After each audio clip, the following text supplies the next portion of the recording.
were temporarily, just like that. The federations are here, they are not delving into matters like this. You'll have one federation debating step aside instead of debating workers' issues. The other federation almost collapsed the conference because the workers were arguing about credit card.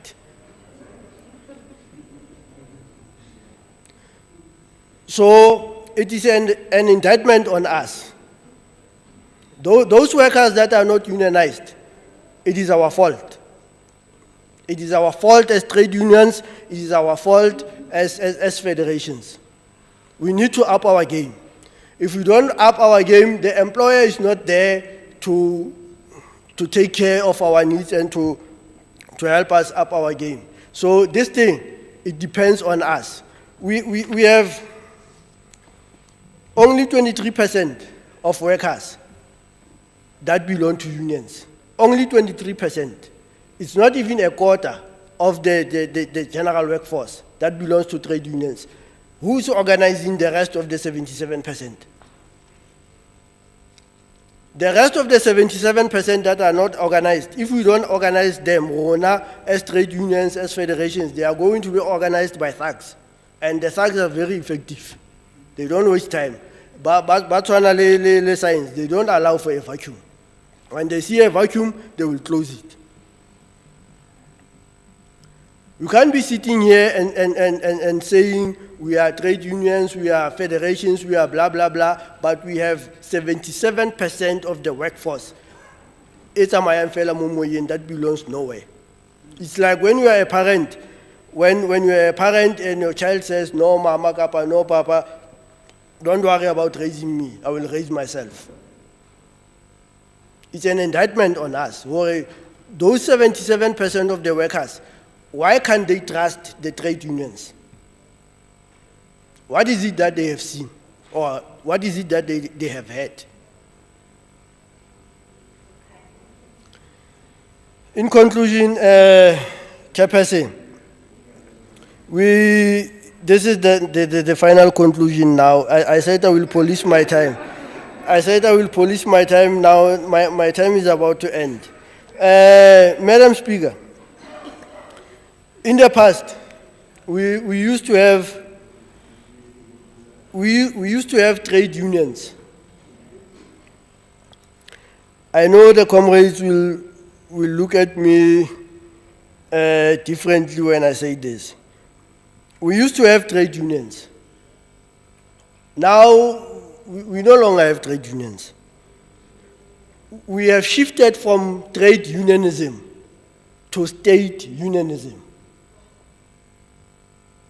In the past, we used to have NUM as one of the biggest trade unions, followed by NUMSA, Textile Workers Union.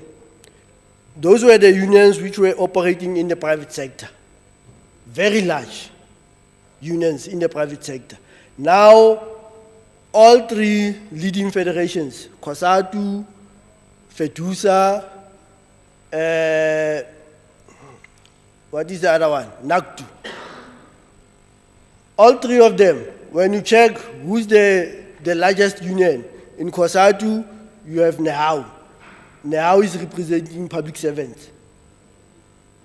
A public servants union is the largest union in the COSATU Federation. When you go to FEDUSA, you have PSA followed by NAPTOSA. Both are representing public servants. In SAFTU, SAPU is the second largest. It is representing public servants. The unions that are representing private sector workers are shrinking every day. That is why I'm saying we are gravitating towards state unionism, where the largest unions are those representing state employees or government employees. And if we are a country that says we want to industrialize on a massive scale, we must lock ourselves inside a dark room and discuss this thing of state unionism.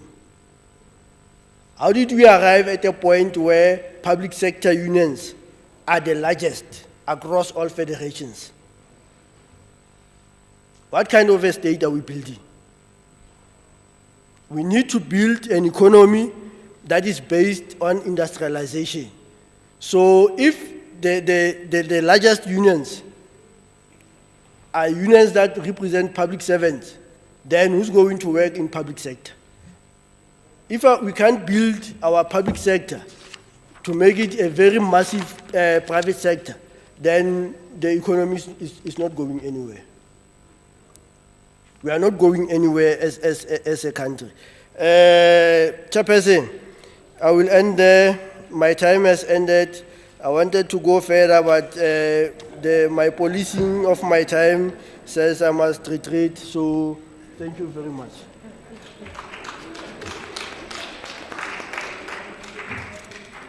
Thank you very much. That was our last presenter. The job that I was given to do today ends now. The speaker will be doing actually will be handling the two last items together. In the absence of the MEC for Finance, the speaker will take up that space when she delivers her closing remarks and a vote of thanks. From where I'm seated, I would like to convey my words of gratitude for your patience and your cooperation from the beginning until now. So over to you, Speaker.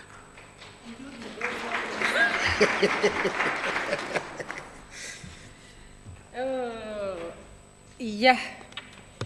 Thank you, Ntate Mokgosi. Job well done. You excelled. If I were to appraise you, you were going to get 10 out of 10. Thank you.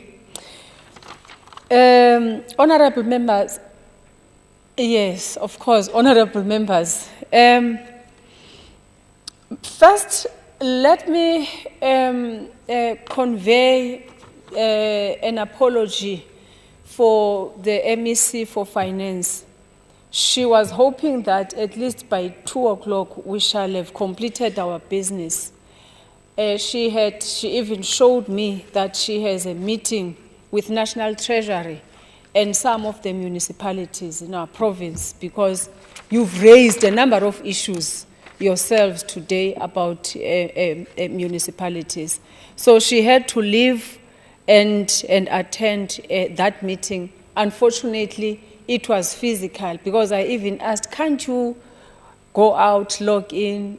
And she said, no, the people came from National. They are in the province. But what we said we are going to do, for the part where she was not here, when the presentation were made, we are going to send her that information so that the responses she was going to give will be given to us, and then we'll dispatch to the offices of the federations. But that is not the response as yet that we want, because moving from here, what we want is an action plan that we are going to put in place for us to say, okay, we are grouping these issues that have been raised, very important issues. Municipality presentation was traumatizing, I don't want to lie. It's very traumatic. Not to say other issues were less sensitive, but municipalities are at the coalface of service delivery. So when you hear the things that were presented here, it gives you worries and it makes one loses hope. Because if we are unable, our constitution for that matter places development at the municipality level, at the local government level. So if we cannot get municipalities right, then it means we are in trouble. So what we are going to do is to group these issues as we are going to come up with our program of action, so that we categorize them. Which ones that we are going to, maybe myself, interact with the Premier. Which ones are we going to send to portfolio committees, so that when the departments come, we'll be able to say, why is the police station that was renovated in 2017 not completed by now.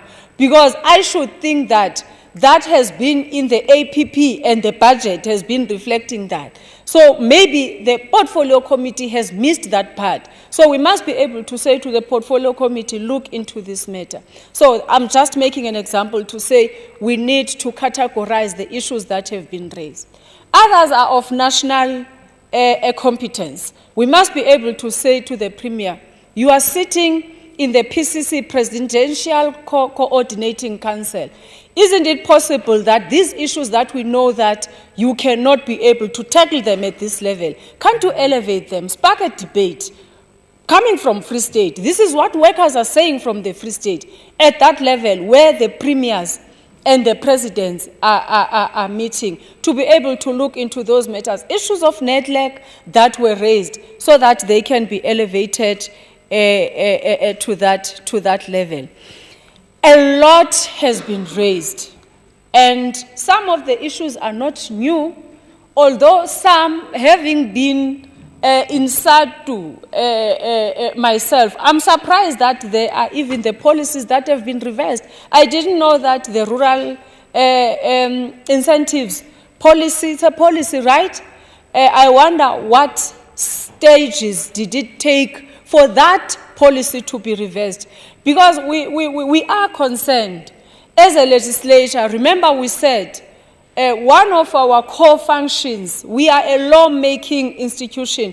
When these laws have been made, for us is to ensure we are the custodians of the laws. It doesn't augur well with us when some of the laws, or even though the policies don't necessarily come here, but the policies should go a particular route. There should be consultation at the ELRC, in your case, to be able to say, we are going to do away with this policy for these reasons, so that you can be able to start the negotiating a process at that level, at the ELRC, in the province. So if that did not happen, then it means something went wrong.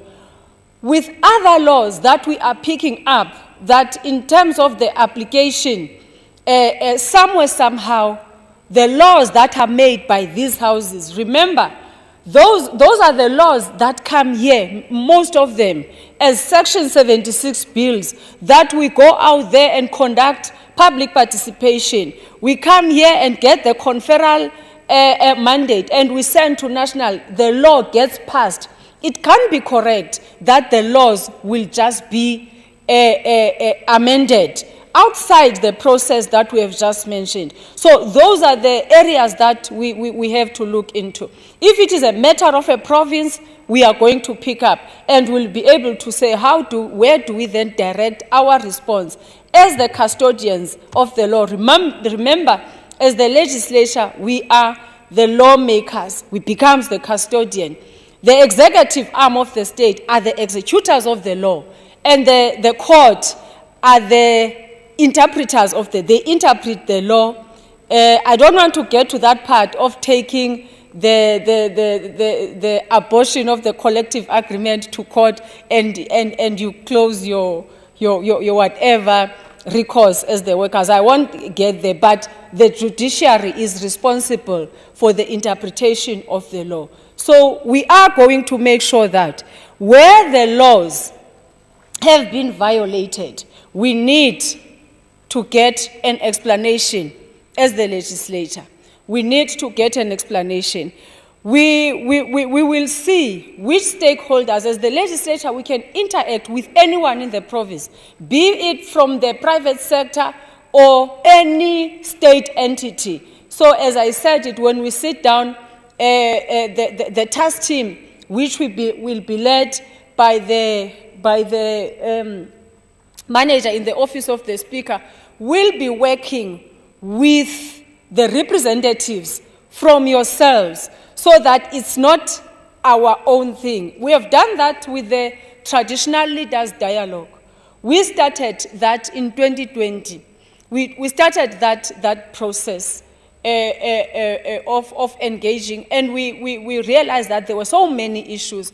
So what we did out of these platforms, whether it's a dialogue or parliament, we take those issues, we put them into an action plan, we form a task team which is going to involve the representative of that sector, so that we go through this process together, so that next year when we meet, we don't come again and lament and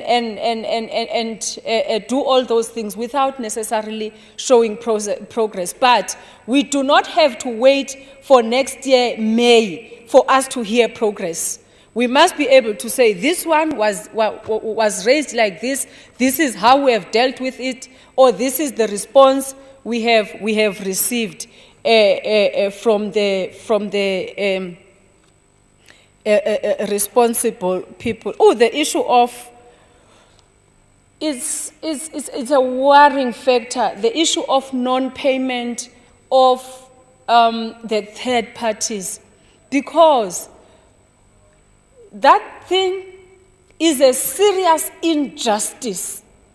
Because when the money for my pension is deducted from me and is taken to a pension, when it gets there, that money gets invested so that when the person retires, your money would have increased. Now, if that money is not paid at all, even if you can increase the contract of that person, it's not going to serve that person anything. It means that person after that will have to go and get the 2,000 rand SASSA unnecessarily. Oh, this matter has been raised so many times. But at least I think we need to find a solution to it. We need to find a solution to it as a province. And we need to work together.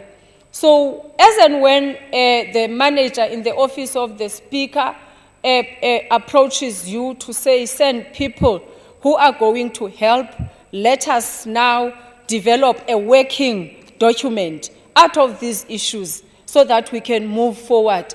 Please let us all respond as such. In South Africa, we say we are having or rather we are building a developmental state.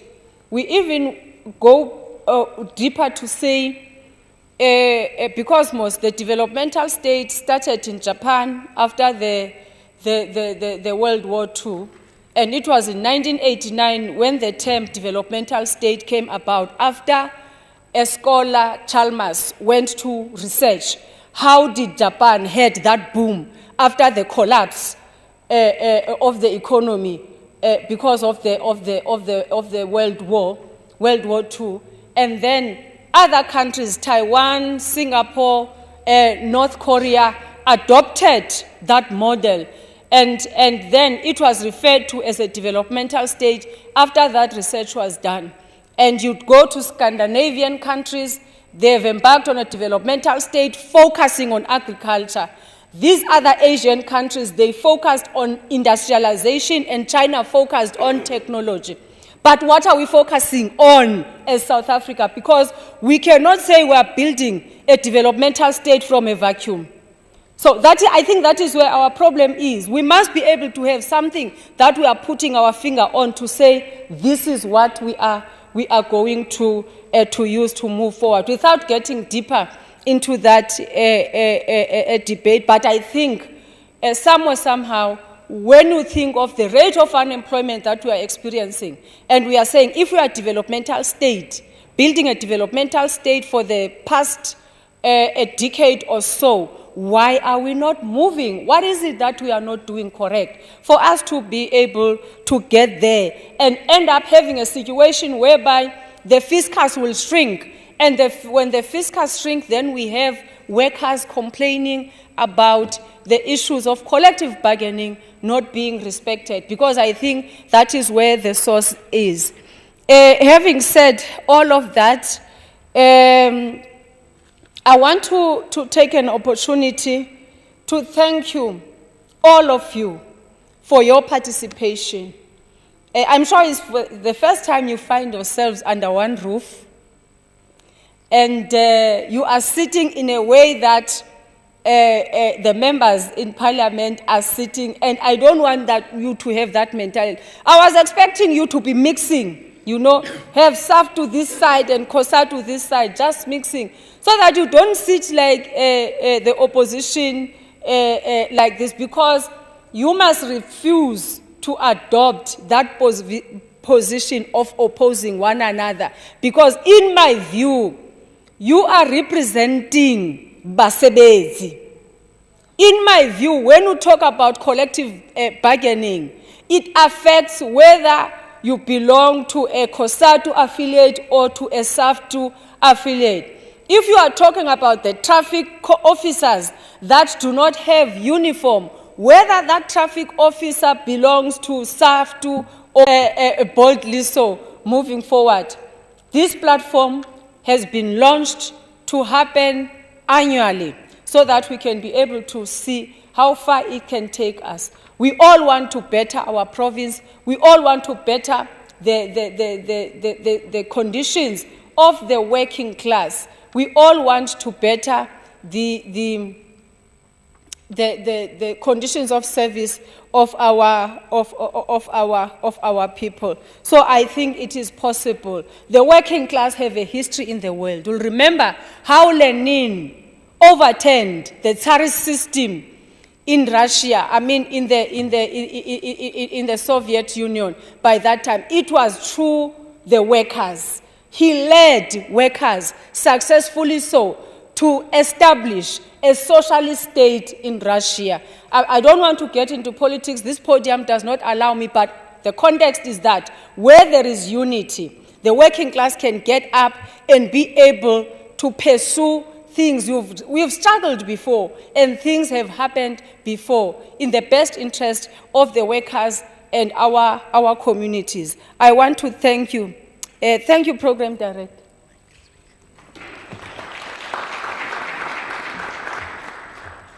The session is adjourned.